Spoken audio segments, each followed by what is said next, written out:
திருக்காஞ்சி ஸ்ரீ கங்கை வராக நதீஸ்வரர் ஆலயத்தில் மாசி மக தீர்த்தவாரி நிகழ்ச்சியை முன்னிட்டு ஏராளமான பக்தர்கள் சுவாமி தரிசனம் செய்தனர்.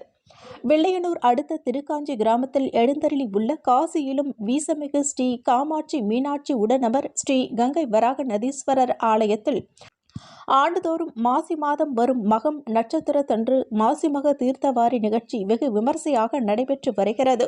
இதில் தமிழகம் மற்றும் புதுவையில் இருந்து ஆயிரக்கணக்கான பக்தர்கள் கலந்து கொண்டு சுவாமி தரிசனம் செய்து செல்கின்றனர்.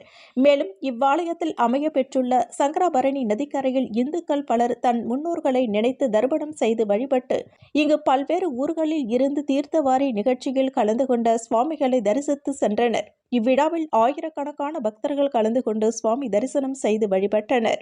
இவ்விழாவிற்கான ஏற்பாடுகளை ஆலய நிர்வாக அதிகாரி சரவணன் மற்றும் ஆலய தலைமை அர்ச்சகர் சரவணன் சிவாச்சாரியார், தேவஸ்தான ஊழியர்கள், திருக்காஞ்சி கிராமவாசிகள் செய்திருந்தனர்.